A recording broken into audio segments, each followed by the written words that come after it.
Good day, folks, and welcome to the Anorak Review Show with your host, the Anorak. And welcome back once again to Anorak Noween. Except probably not because I can't think of much horror related as indicated before, but I still have stuff to talk about anyways.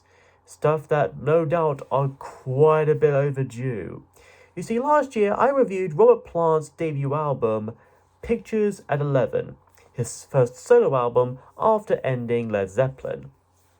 And in the review, I kind of promised I would do this follow-up album for its own 40th anniversary.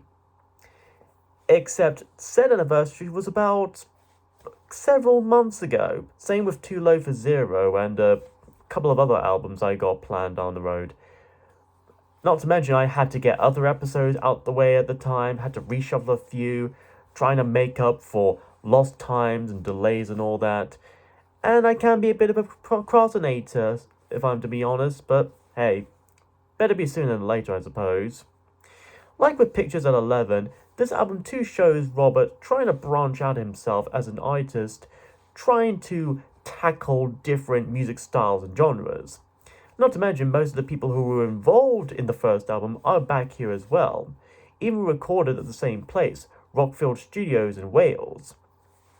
This album reached number 8 in the US Billboard, number 7 in the UK album chart, and number 1 in New Zealand, of all places.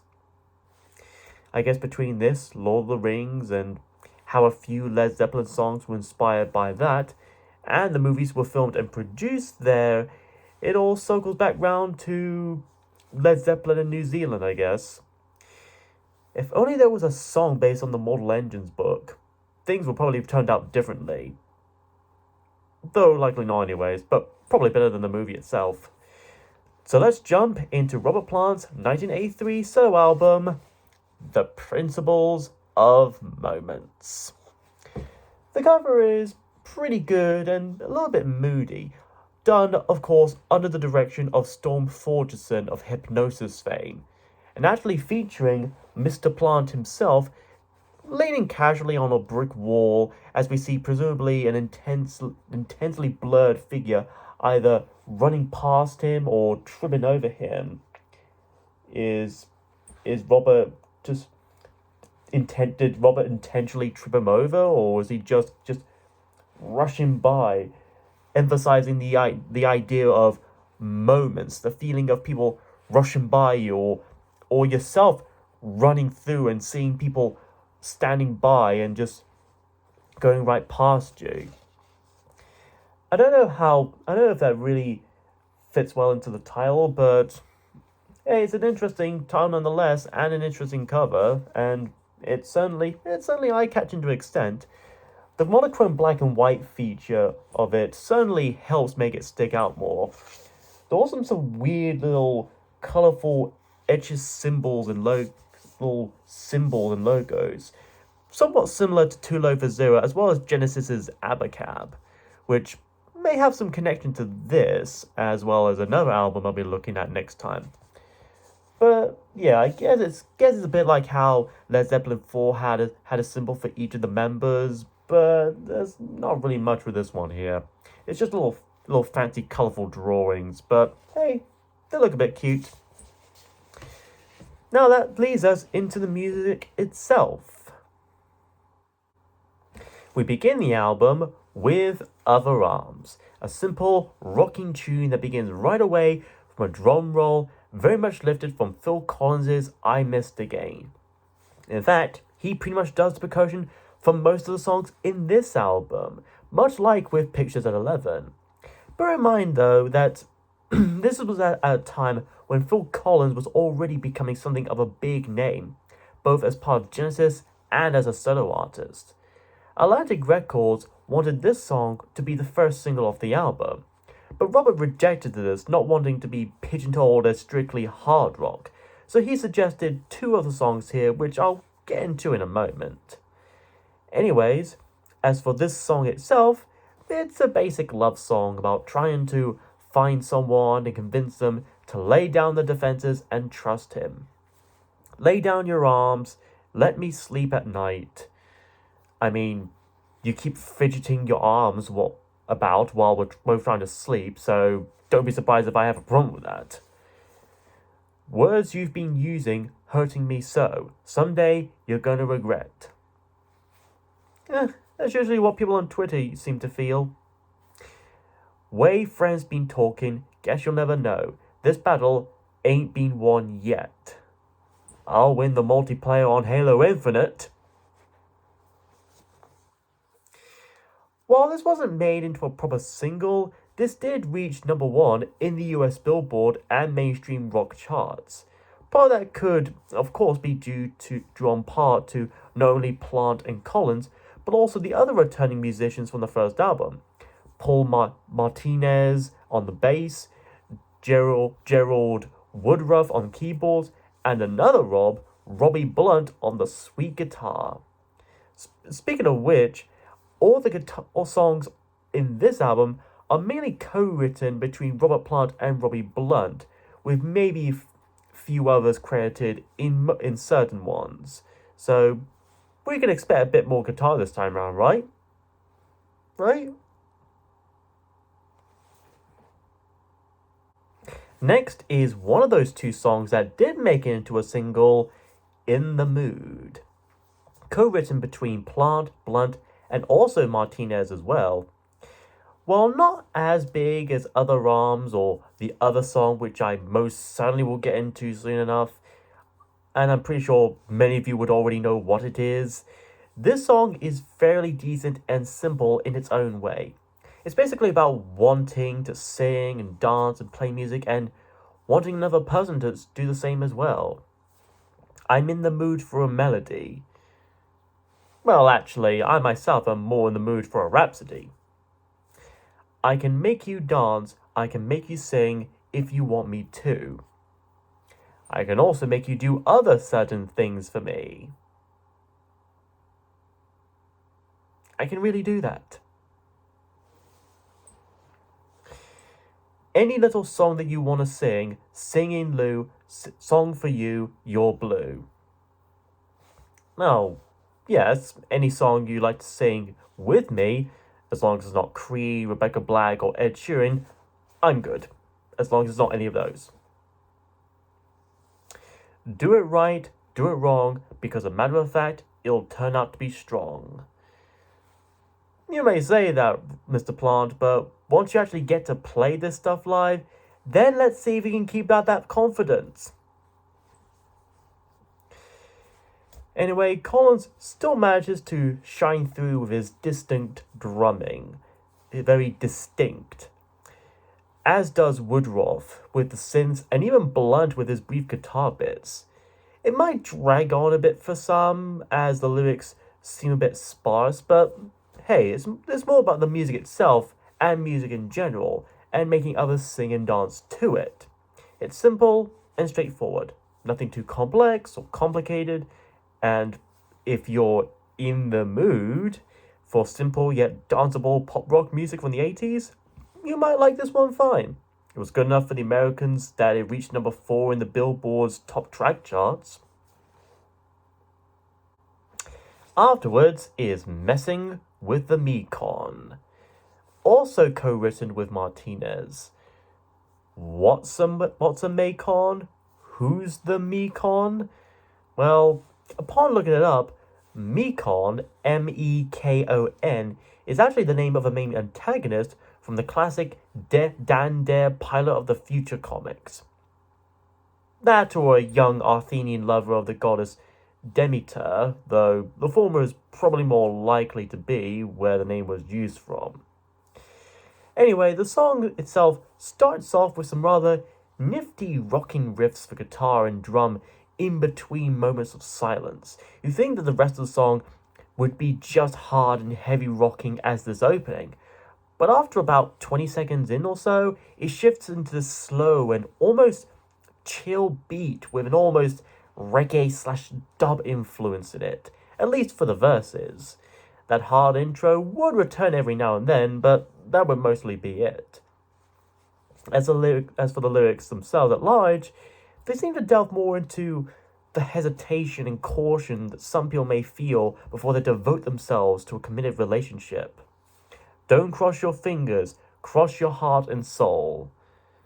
And I mean it literally, as in cross the arteries in your heart. It may not be pleasant, but it's gonna help you. Trust me on that.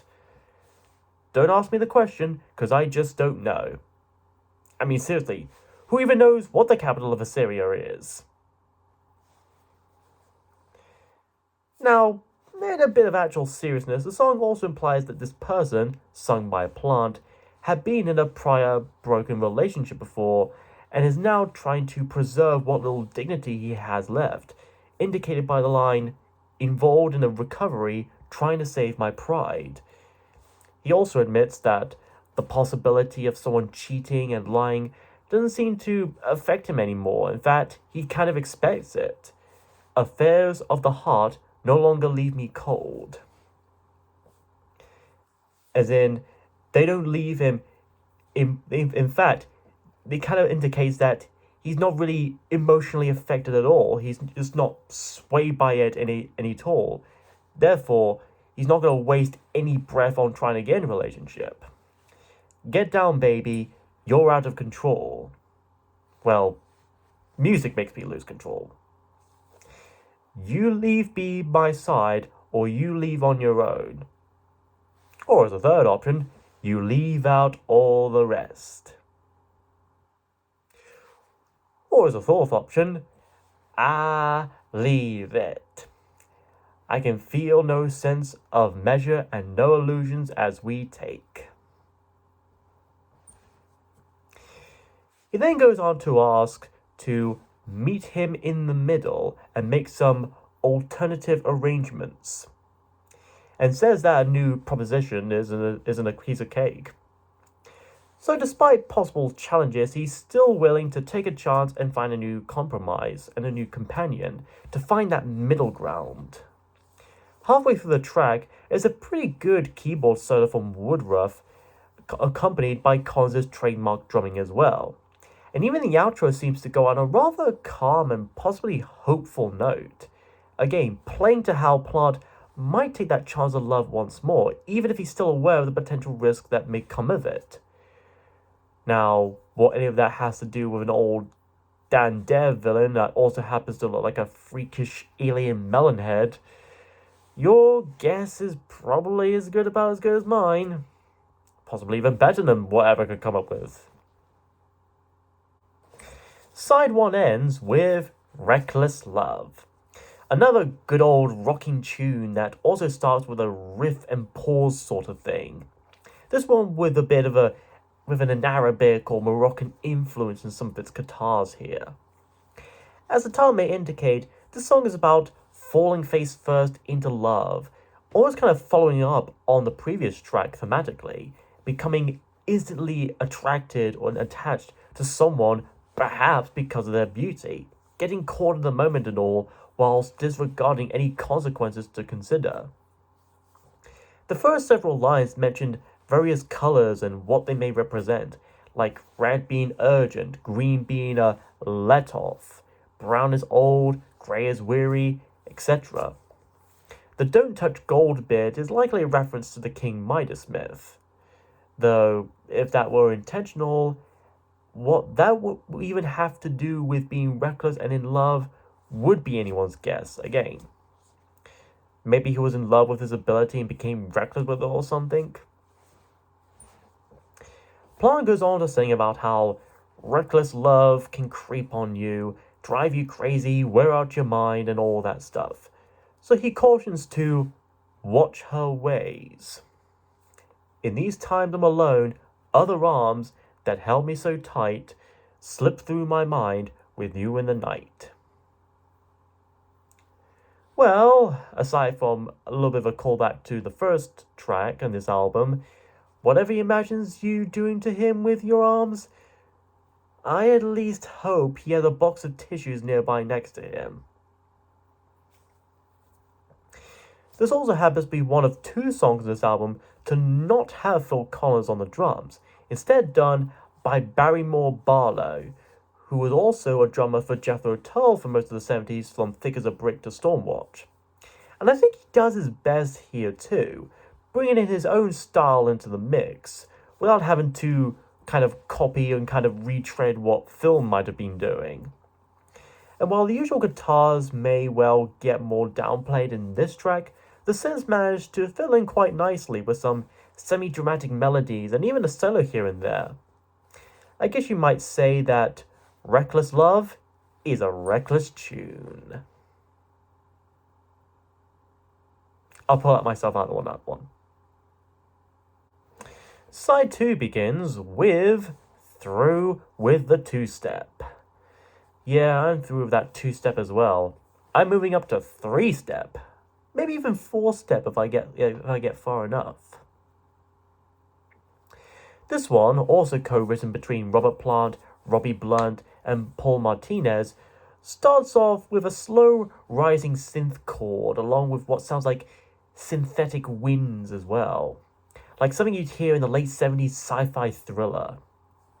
It's not something you expect to hear from the lead singer of Led Zeppelin of all things, but it goes to show, again, when it comes to solo albums, a member of a particular iconic band are more able to branch out on their own and still be embraced by their already established fans as well as potential new ones. And speaking of singing, about a minute into the song, Plant starts to sing again among the slow melodic synth. Dance by me close, tell them all to go. Once for the honey, but I'm through with the show. Honestly, I'm only in it just to get a paying wage for a living. Move with me gently, so slow. Hold me and maybe we'll never let go. Trust me, this roller coaster may start off slow, but before you even know it, it goes real fast. I'm through with sneaking. Been cutting it close, through with a 2-step where the rhythm is law. Usually it's Sylvester Stallone who is law. I am the law. Then before long, Phil Collins returns with his own drums once again, along with Blunt's guitars in this sort of arena rock style. It's love in any key, you open up the door, now I know it's got to be. This is a weird early theme song for Kingdom Hearts. It'll probably still be just as fitting. And halfway into the track itself, we have ourselves a nice little guitar solo interluding, and Blunt is certainly in his element here. And after that lovely little solo, we get Plant singing again. Now my cards are on the table, hands on the deck. Now A is for able, no words, pause for breath. I mean, this poker game is already tense enough as is, and already complicated. But do I really have to hold my breath and risk passing out? My willing baby, now can't you see, little girl is not for me. I mean, I'm sorry, but I didn't exactly order this package you got for me. I think you got the wrong address. You swish and swirl, swing and sway, stay until the sun comes and don't go away. I mean, look, don't you see? You're my only nightlight. I know I'm already in my 30s at this point, but I still get easily scared and uncomfortable in the dark. But it's basically another love ballad. And that's putting it a bit loosely this time. It's nothing too special, but it's still interesting to have Robert Plant of the Zepp doing what's essentially an 80s soft rock power ballad. And if you're into that kind of stuff, you'll probably like this one fine too. Then we have Horizontal Departure. Sounds like a rival band to Vertical Horizon. Does anyone remember that band? Anyway, this one was co-written not only between Plant, Blunt, and Martinez, but also Woodruff as well. It's another underrated art rock song that could have been made a single if given the chance, while dealing with a relationship on the verge of falling apart. And you said you'd never leave me. In fact, you said you'd be my only one. No, actually, I said I'd be the only one to borrow money from you. That was the deal, right? I said you never grieve me, baby, for things due when you're only having fun. Especially after all those prank videos you used to do with me. You said you'd cry me a river. I thought you meant you'd cry a river of tears.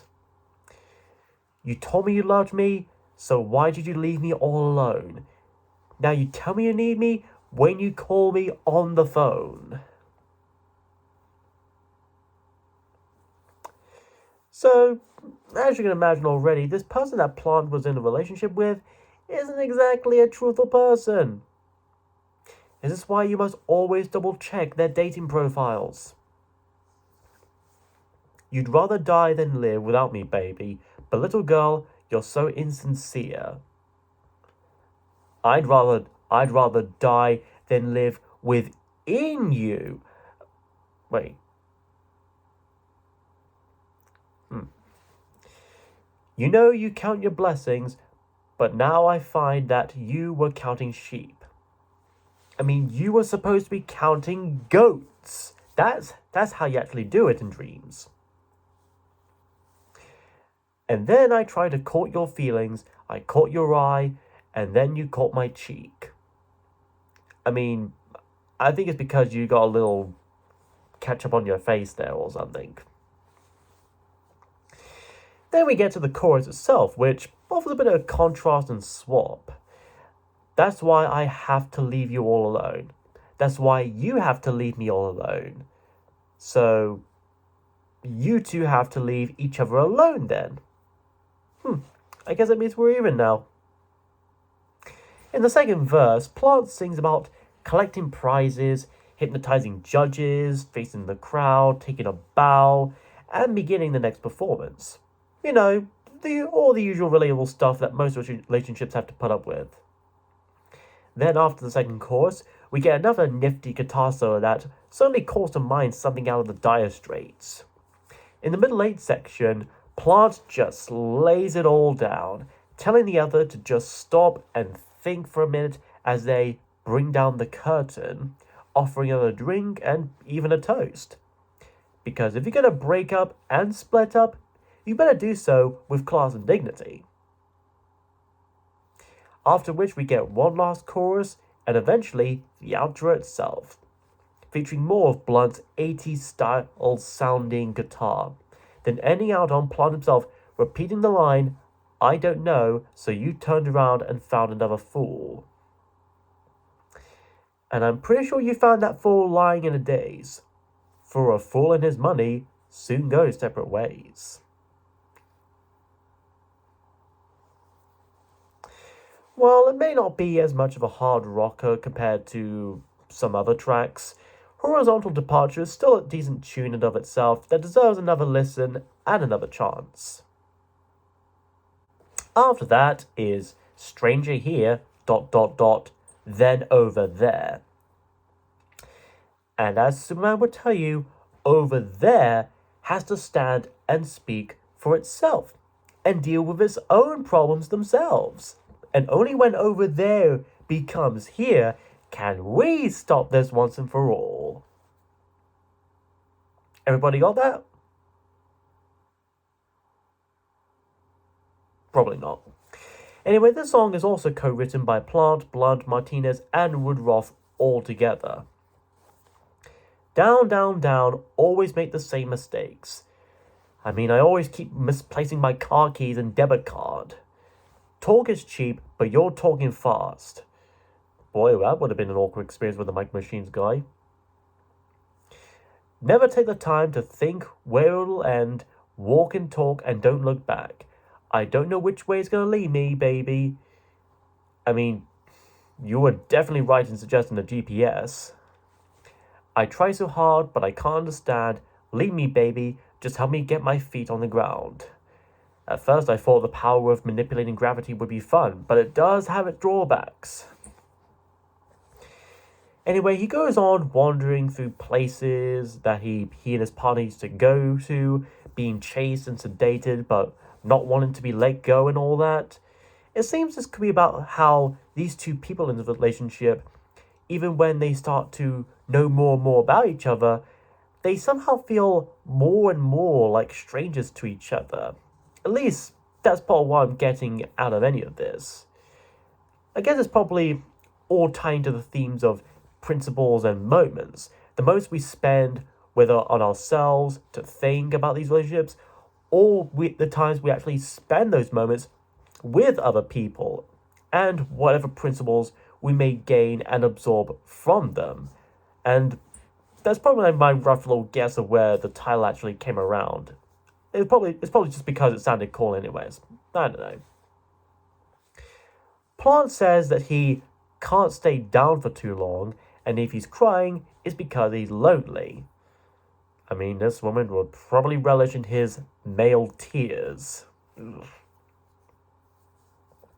Along with Reckless Love, this is also the other song in this album to feature Barrymore Barlow on the drums, and he's just as fine here as he was there, especially in the last minute of the track, where it all starts to quiet down a bit, with mainly Martinez's ominous bass and Woodruff's equally ominous synth coming in and out at intervals, and it builds up with Blunt's deep, scrunchy guitar and Barlow's rhythmic beating before it all shrieks together and before silence takes over completely once more.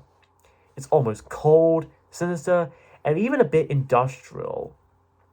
The song as a whole seems like a natural progression from the sort of semi-experimenting of rocking tones and moods like Led Zeppelin's Whole Lotta Love or Dazed and Confused.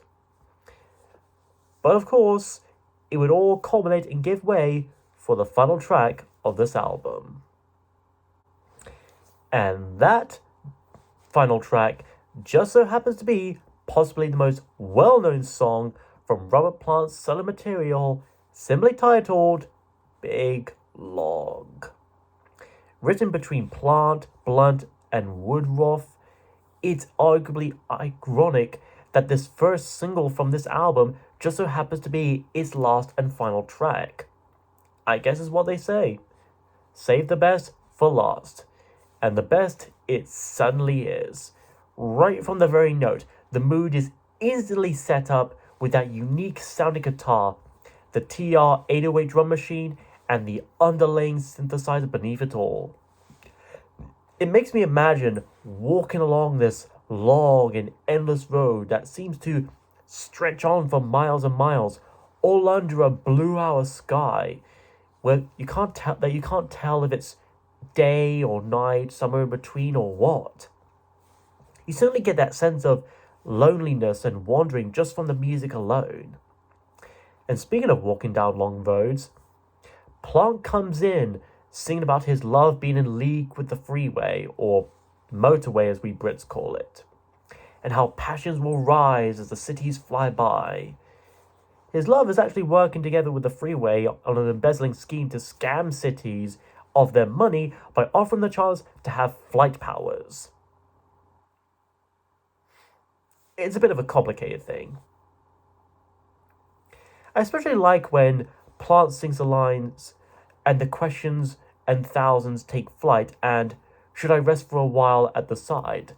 In those, we get those marvelous backing harmonic vocals enhancing the soundscape, and it's just, the cherry on top of this bluesy cake. And on a side note, when I first heard this song and Robert's vocals without any context, or even knowing this was a Robert Plant song, I initially thought it was Freddie Mercury until I looked it up and found myself corrected. Still goes to show how talented people like Plant and Mercury were and are to this day. Now, as for the title itself, anyone who has listened to this song before may have already noticed how he doesn't mention a big log at any point in the song. And I'm sure some of you dirty-minded folks out there watching this might be thinking of something when you hear the words big log and are probably snickering about it. I know what you're thinking. You know what I'm thinking. But all that said, there may be some history behind this choice. You see, according to an interview with Jez Woodruff on Classic Rock magazine, when this song was being written, it was during a long winter, and the crew were running out of fuel for a fire. So they came across a 15 feet long tree lying down outside the studio. Without any tools or anything to chop it to pieces with, they decided to just put one end of the tree over a fire and let it burn that way and all the way to the top. I guess they really liked that experience that they just decided to name the song after that. Boy, would I like to be a fly on the wall to witness that whole thing. If it was even true, though. And by the end of the song, Robert repeats, "My love's in league with the freeway." And we hear a bit more of that exotic electric guitar before the song fades out altogether. It gives off this endless journey vibe, like this long walk may go on for an infinity, even if and when you feel like there might be an end point, whether it might just be near enough or still so far away from sight. It's just very, very atmospheric, and I love it just for that alone. Another thing I love about this track is that it's nearly every bit of rock music you can imagine mixed together into one. It's a bit of soft rock, a bit of blues rock, a bit of arena rock, a bit of prog rock, you name it. It's very much like the album as a whole. Big Log is the right song for this album to go out on. And so, that was Robert Plant's The Principle of Moments, and it's still pretty good after like 40 years or so. It may not be much hard rock and roll like the classic Led Zeppelin albums usually are, but this manages to stay strong on its own. It seems Robert Plant and crew took the lessons that they learned from Pictures at 11 and utilized them more as well as expanded their comfort zone a bit with this one, ranging from classic hard rock to modern pop rock to synth blues and power ballads, etc. If you're into classic 80s music, this album is a must-have. And if you're curious about wanting to check out any solo work from the former Zepp members, then this and Pictures are certainly good starts. It'll lead you on and drive you down the road. And anyway, I hope you had a good Halloween anyways, as short-lived as probably been, as well as a really good Remembrance Day as well, and a good Thanksgiving to the Americans, of course. Hopefully episodes from here on won't be as delayed as this one, but I'll try not to keep too much promises. But for now, next time though, we go to another album from 1983 that just also happens to feature Phil Collins, with a familiar band of which he was a member of.